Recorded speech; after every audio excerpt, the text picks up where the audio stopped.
segue o líder.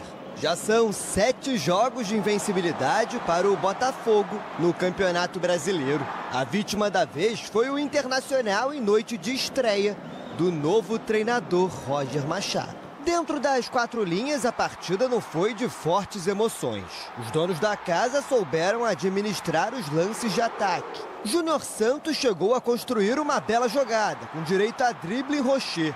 Mercado salvou de carrinho, mas o lance estava impedido. Após cobrança de escanteio, Cuiabano aproveitou a sobra para acertar esse chutaço. O goleiro uruguaio fez grande defesa. A rede balançou na base da insistência alvinegra. Luiz Henrique recebeu o cruzamento da esquerda para, de primeira, abrir o placar. Não, é do Glorioso! É do líder do Brasileirão! O camisa 7 ainda teve a chance de ampliar. Bateu para fora. Na melhor jogada colorada, nos primeiros 45 minutos, René arriscou de fora da área. A volta do intervalo se resumiu em apenas uma oportunidade. Aos 49 do segundo tempo, John fez essa defesaça para garantir os 3 pontos. Com o resultado, o Botafogo mantém o mês de julho perfeito, com 100% de aproveitamento.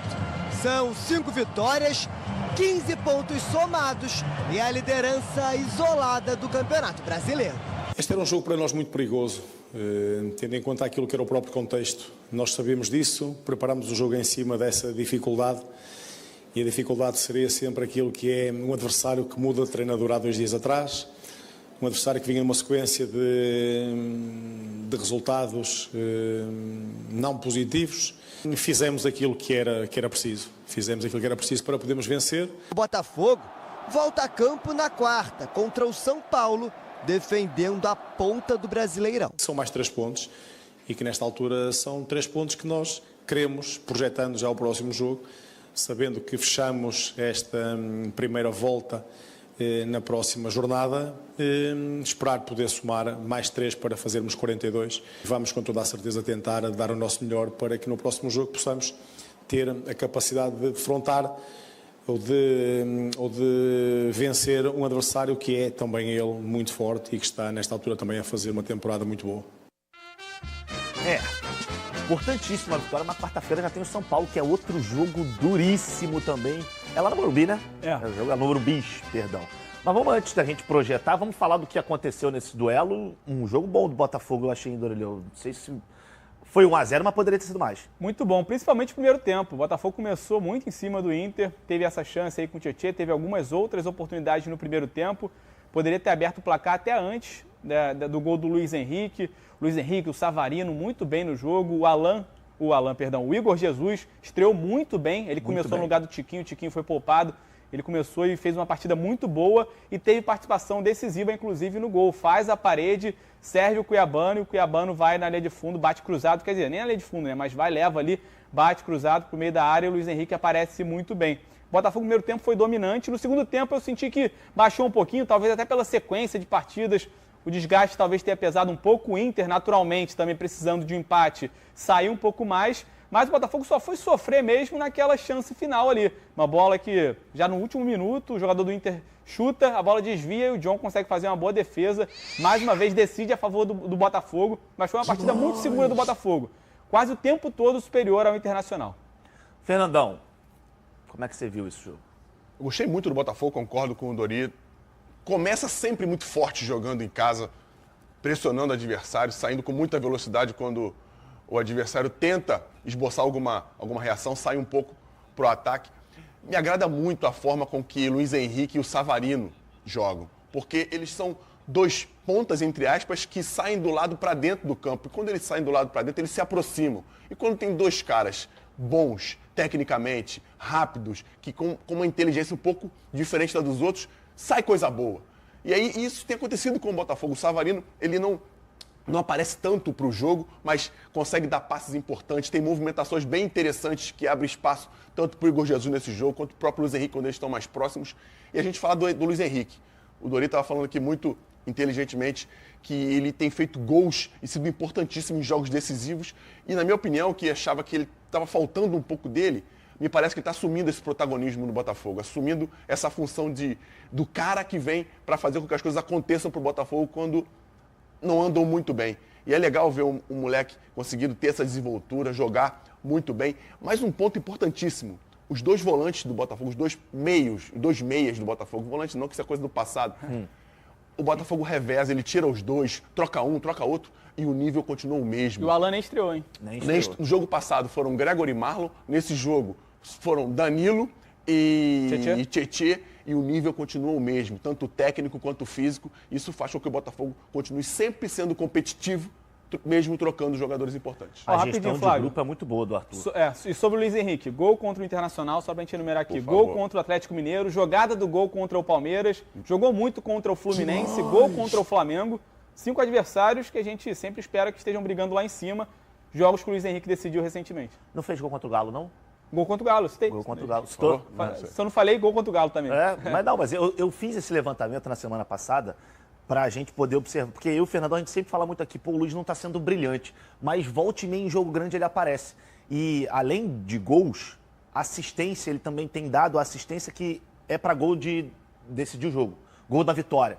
Então é um cara que aos poucos está se adaptando e está evoluindo com essa camisa do Botafogo. Bom, agora chegou o momento da bomba. Pedrinho, bota aquela, Pedrinho. Autor de uma série de denúncias no futebol brasileiro, o dono da SAF do Botafogo, John Textor, afirmou, agora há pouco, que descobriu o envolvimento de jogadores do próprio Glorioso em uma partida com supostas manipulações de resultados no Brasileirão de 2023, ou seja, do ano passado.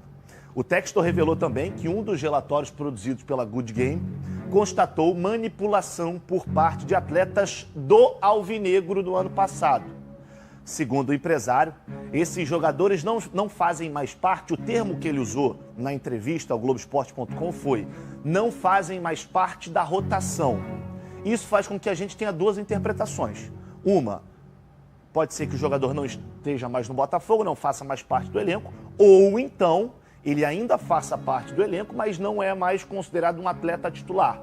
E aí a nossa produção, ela fez um levantamento que eu vou ler para vocês agora dos atletas que saíram do Botafogo. Só para deixar claro, a gente só quer refrescar a memória, a gente não está aqui fazendo nenhuma ilação, nenhuma acusação, até porque se o próprio John Textor não quis falar o nome, quem vai ser a gente para falar algo sem ter nenhuma certeza? Até porque a gente está tratando de um assunto absolutamente sério.